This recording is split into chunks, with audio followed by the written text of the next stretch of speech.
Hello, hello, hello. Welcome to Illusion Fox Gaming. So today we're going to be doing the Love's Labors, which is the second quest, I think the final quest of 2022's Valentine's Day quest in Final Fantasy XIV.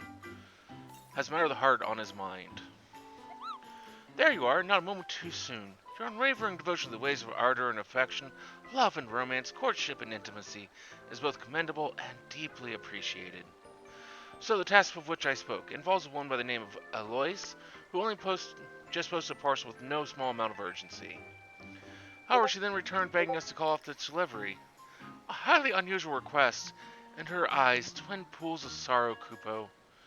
She fled straight away ere I could not even get my bearings, let alone ask what troubles her so.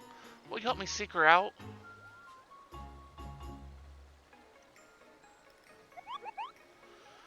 You are too kind. Now as for this young woman, she is an Elezen of great beauty, and thus should not be an easy one to overlook.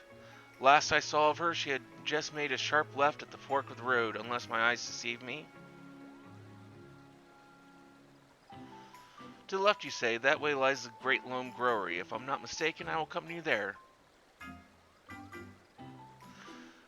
Illusion Pukti Pico, you two will look near Nafka's altar. Should you come upon her before we do, come find us at the growery.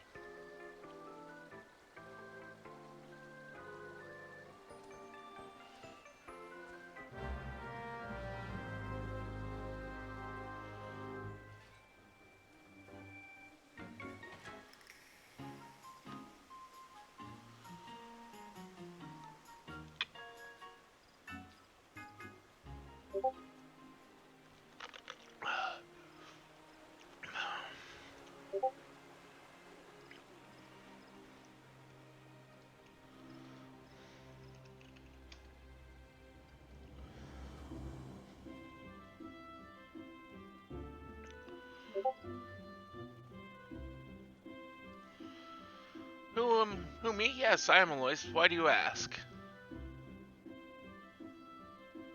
He wants to see me, you say, but whatever for? He's beside himself with worry, Kupo. He noticed you turned tail and darted off looking dreadfully stricken. Downright morose, you can understand his concern, surely.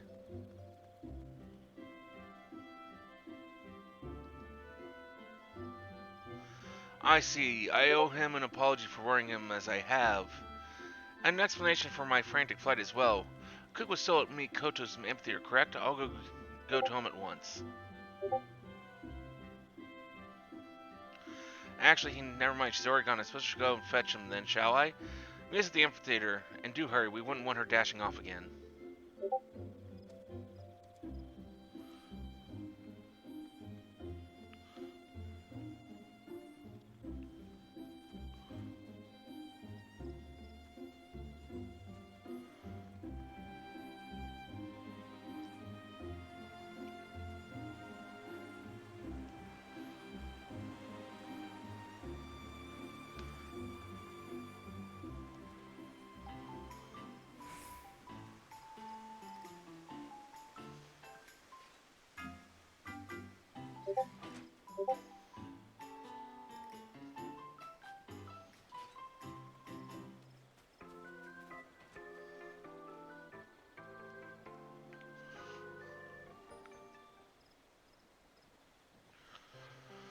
First, let me start by saying how grateful I am that you would think to come and check on me.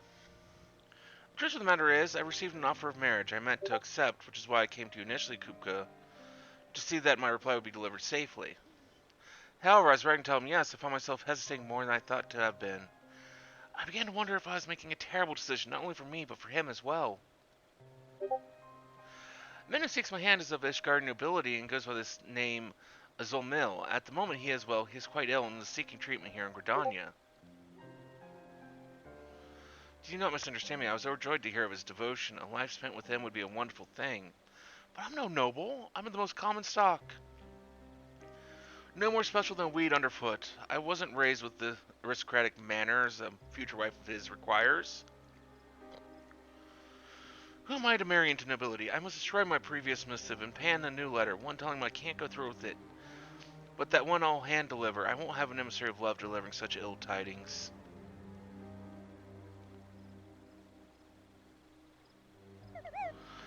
don't pretend to be an expert in the ways of the heart, but isn't love the desire to be with someone forever and on? The desire for a trusted partner in this world, someone with whom you can share your joys and your woes? If you care for him, be with him. Wouldn't it upset you to do anything but? It certainly seems to have. I may not have much experience with this, but I know that were I and my chocobo separated, I wouldn't like it, not one bit. I don't believe giving up is a solution, Kupo. Verily, I myself am of Ishgardian ability, and thus speak from a place of authority. Each of our houses has its own traditions. It is our titles that connect us, not our principles. Before making your decision, seek the counsel of your beloved and learn what his family values. I cannot agree more. After all, it is doubts you harbor, not a lack of affection. If you believe his heart to be yours entire, then trust that he will listen to your troubles, that you and he can solve them together. Why not send one more letter? Explain what it is that vexes you. Yes, I see your point. It's unfair of me to hide my feelings like this. He's owed my honesty, but how does one even write such a letter? I wouldn't know where to begin. Perhaps you explain your apprehension about fulfilling your duties as wife to a man of a great house. Make it clear that should you decide to join his social melee, you will require time to study, learn, and train before you are comfortable.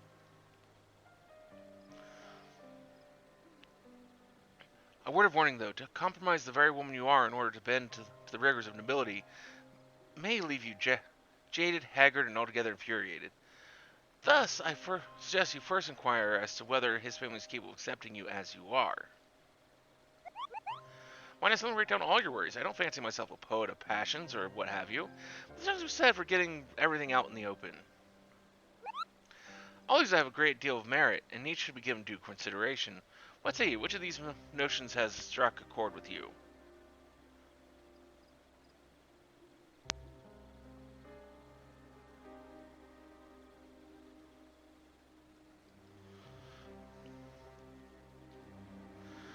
Don't give up who you are for someone else.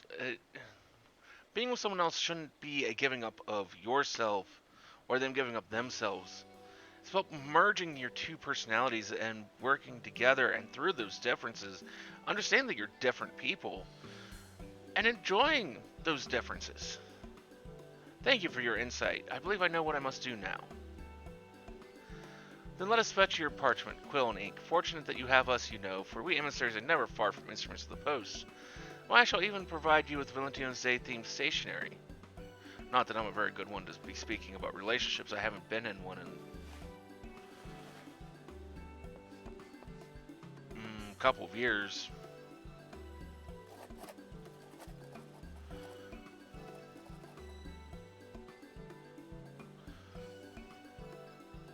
There, it's done. Now all that's left for is for him to read it.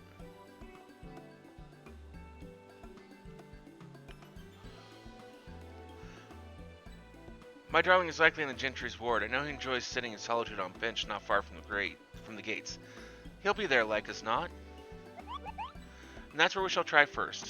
We will be back with his response as soon as we are able. Tally-ho bird loves work. Work awaits.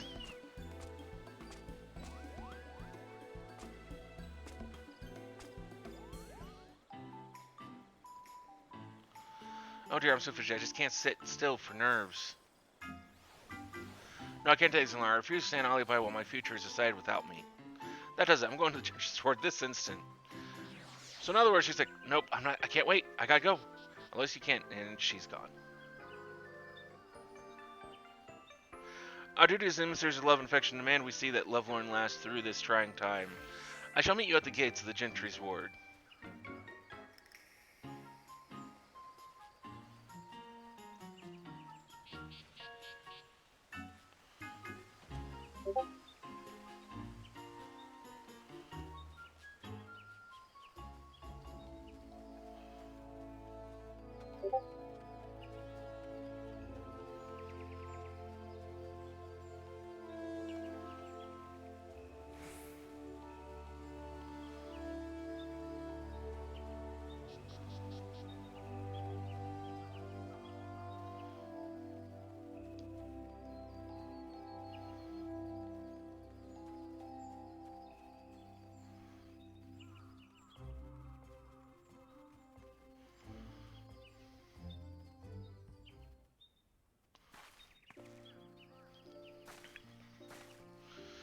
I'm sorry to have run off again like that, but I just couldn't wait around twiddling my thumbs after another moment more.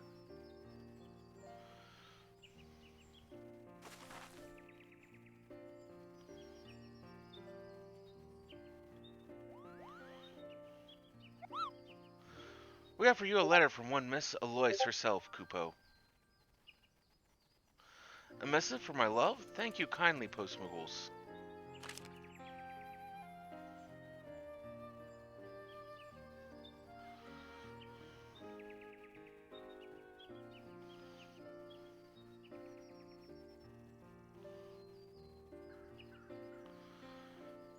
Perhaps it's not my place, but if I may... Alois thinks a great deal of you. We watched her as she wrote that letter, you know. Hold, and we could see it plain as day how much she cares for you. If there's love to be found in this world, it's in there, in every word she has put to that page.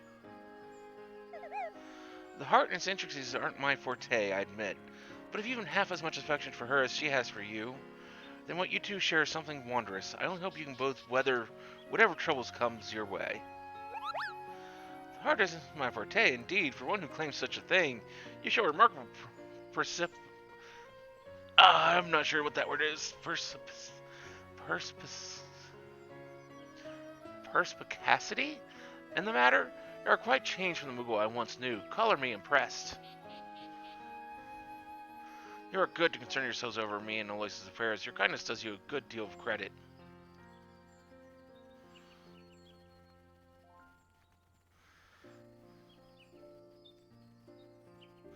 I shall pen my response this instant. Can I trust you will deliver it straight to her once I've finished? We serve at your pleasure. Your trust is not misplaced on us, good sir.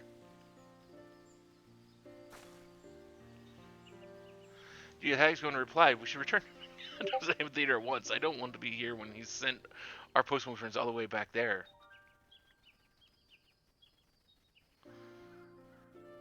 Yes, it'd be rather awkward were this letter to have no recipient. Let us explain the situation to Lisette and wait for Pukti and Kupka's delivery.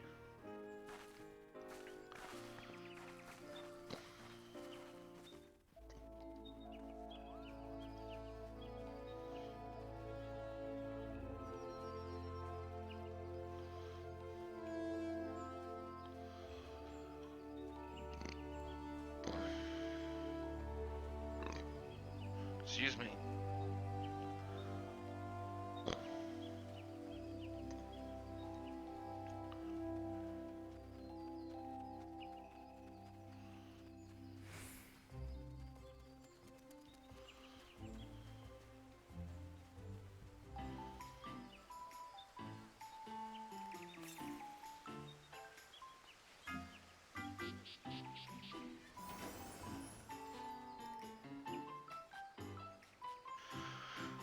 Our eminent emissary of adoration and affection is with us once more, and now that we are assembled, we've only to wait for the custodians of Esamil's reply. I feel sick to my stomach. What if I've angered him? What if he calls off the whole engagement?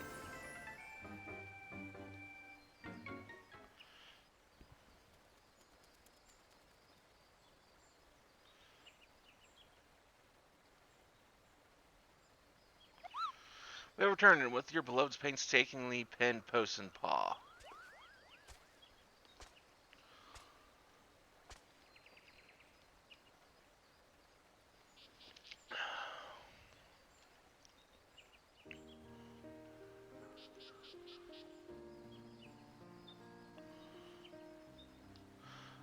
I took your words to heart, Lisette, and I'm glad that I did.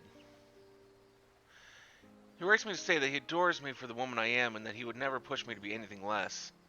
He tells me I have a quality that is all my own, one that no other could have ever hold a candle to, which is why he fell head over heels for me in the first place. His life here is a good one he's come to enjoy, so much so that he's even considering moving to Gridania's permanently. I suppose there really isn't any need to worry about joining the upper crust, is there? I've come sure my letter has reached you and see if you have yet read it. After all, you did the same for me. It'd be unkind to not return the favor, no?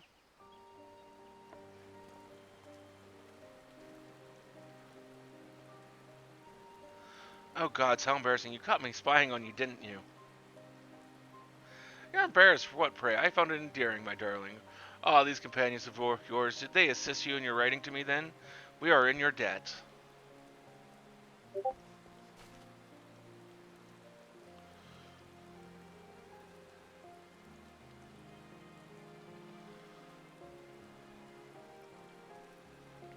Lois, my love, what say you to tea at the Carline Canopy?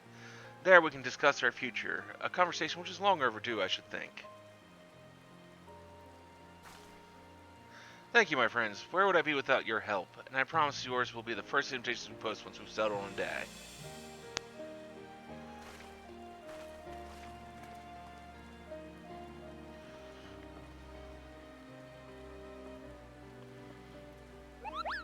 Goodness gracious me, do mine eyes deceive me?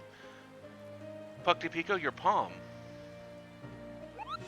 Why, it's down to the very shape of the season, and it's lovely beyond compare, Kupo.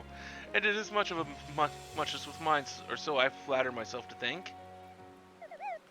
I can't really explain it, but seeing these two together brought a flutter to my chest, a spring to my wings, and next thing I knew, my palm began to tingle in the most peculiar of ways. It's just such a marvelous thing to know that we had a hand in ushering Esmil and Aloysius' story into its next chapter, and to think it was all performed strictly through the art of the post. Affectionate misses are more than just the silly folderol I assumed them to be. I see now that they show what's in our hearts like nothing else can. And we emissaries are their trusted custodians. That we are, Puckty, only do remember that the letters require more than just love. They are also in need of names and dresses, and speaking of names, perhaps you might bestow one upon a certain chocobo? Think of it as a show of not only kindness, but of love, too. A show of love, you say? I suppose you're right. I was never able to recall the names given by my Moogle acquaintances, but I bet I could arrive at something that actually sticks. I'll give it some thought, make sure I've done this bird justice.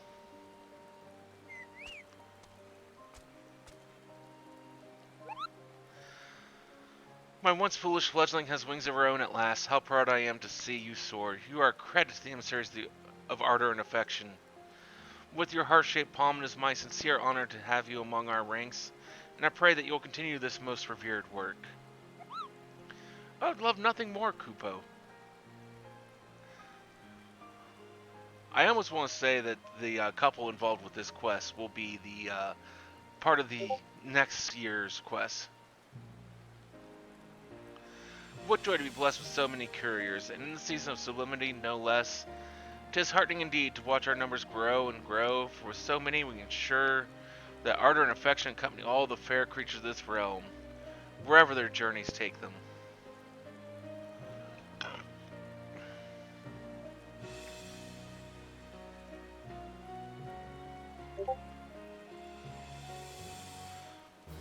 And that was Love's Labors. Well, till next time, I hope you guys all have a wonderful rest of your day. I hope you like, subscribe, come back for another video, and come check us out on a stream. We stream near 7 days a week, almost always at 12 a.m. Eastern to 3 a.m. Eastern. Hope to see you there.